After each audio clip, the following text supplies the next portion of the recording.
வணக்கம் நண்பர்களே, நான் உங்கள் வள்ளி அருணா. ரசித்து சமைப்போம், சுவையால் நினைவோம்.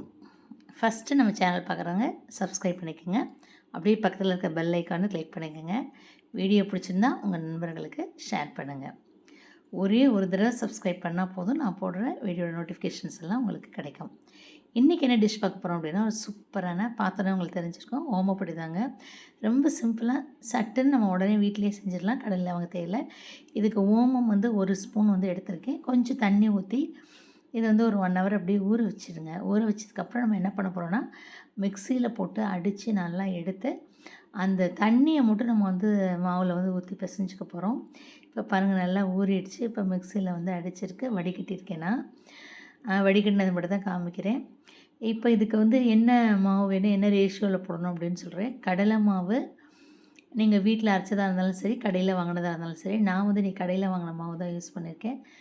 சளிச்சதுக்கப்புறம் 2 கப்பு கடலை மாவுக்கு 1/2 கப்பு வந்து அரிசி மாவு போதுமானது. அதாவது அரிசி மாவும் கடலை மாவும் எந்த ரேஷியோவில் எடுத்துக்கணும் அப்படின்னா 1:4. அரிசி மாவு 1 பங்கு எடுத்திங்கன்னா 4 பங்கு வந்து கடலை மாவு எடுத்துக்கணும். அதுதான் வந்து ரேஷியோ.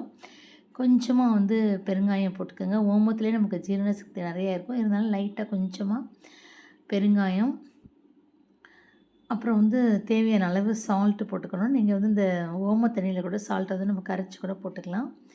இன்றைக்கி நான் வந்து நைஸ் சால்ட்டு போடுறதுனால அப்படியே டைரெக்டாக போடுறேன். நீங்கள் வந்து ஸ்டோன் சால்ட் எடுத்தீங்க அப்படின்னா அதில் வந்து கரைச்சிட்டு நம்ம யூஸ் பண்ணிக்கலாம். தேவையான அளவு சால்ட்டு போட்டதுக்கப்புறம் இந்த ஓம தண்ணி அரைச்சி வச்சுருக்கோம் இல்லையா, அதை கொஞ்சம் கொஞ்சமாக ஊற்றி முதல்ல பிசைஞ்சிட்டு அப்புறம் அதுக்கப்புறமா நம்ம நார்மல் வாட்டர் வந்து ஊற்றி பிசைஞ்சிக்கலாம். சாதாரணமாக முறுக்கு கட்டைக்கெல்லாம் பிசைவோம் இல்லையா, அது மாதிரி தான். கொஞ்சம் பட்ரு போட்டுக்கிட்டோம் அப்படின்னா நல்லா சூப்பராக இருக்கும், ரொம்ப நல்லாயிருக்கும். அரிசி மாவு வந்து நிறையா சேர்த்துட்டிங்க அப்படின்னா ரொம்ப பொறுப்புறன்னு ஒரு மாதிரி ஆகிடு போயிடும்.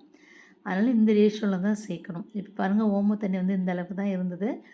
இப்போ நான் கொஞ்சமாக பட்ரு போட்டிருக்கேன். இந்த பட்ரு என்ன அப்படின்னு பார்த்திங்கன்னா, வீட்லேயே நம்ம வந்து தயிர்லேருந்து வெண்ணெய் இதை எடுத்து ஆடை எடுத்து அதிலேருந்து உள்ள வெண்ணெய் தான் அது. இப்போ பாருங்கள், இந்த பதத்துக்கு வந்து பிசைஞ்சு எடுத்துகிட்டேன். இந்த கட்டை தான் வந்து இப்போ வாங்கியிருக்கேன். இது ரொம்ப நல்லா யூஸ்ஃபுல்லாக இருக்குது. இதில் வந்து அந்த ஓமப்பொடி சில்லு வந்து போட்டாச்சு. இப்போ இதை வச்சுட்டு நம்ம வந்து ஒரு தடவையிலே வந்து புழிஞ்சு எடுத்துகிட்டு ஆனதுக்கப்புறம் உடச்சிக்கலாம். கருவேப்பிலை வேணால் மேலாப்பில் வறுத்து நீங்கள் அதில் ஆட் பண்ணிக்கலாம். நான் இன்றைக்கி வந்து எதுவுமே கருவேப்பிலாம் சேர்க்கல, வெறும் ப்ளெயினாக அப்படியே தான் வந்து போட்டிருக்கேன். நீங்கள் ஃபைனலாக இதே எண்ணெயிலேயே வந்து ஒரு கருவேப்பிலையை வந்து பொரிச்சு எடுத்து அதோட வந்து ஆட் பண்ணிங்கன்னா ரொம்ப நல்லாயிருக்கும். இப்போ பாருங்கள், இது மாதிரி நம்ம வந்து ஃபுல்லாக வந்து புழிஞ்சு விட்டுறணும். ஓரளவு பார்த்துக்கணும் எண்ணெய் வந்து எப்படி இருக்குது அப்படின்னு சொல்லிட்டு. நம்ம கட்டையில் வச்சுருக்கணுங்கிறதுக்காண்டி ஃபுல் கட்டையும் வந்து நீங்கள் வந்து புளியணும் அப்படிங்கிற அவசியம் இல்லை. எண்ணெய்க்கு ஏற்ற மாதிரி புளியணும், இல்லைன்னா ஒரு பக்கம் வந்து ஒரு பக்கம் வேகாமல் போயிடும். இப்போ பாருங்கள், நம்ம ஓரளவு புளிஞ்சு வச்சு போதும். இதுக்கு மேலே புளிஞ்சால் வந்து கீழே அடியில் இருக்கிறது வந்து வேகாது.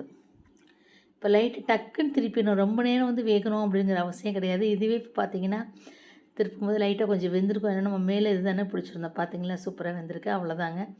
டக்குன்னு திருப்பி அதுலேயே 1 நிமிஷம் வெந்ததுக்கப்புறம் நம்ம எடுத்துட வேண்டியதான்.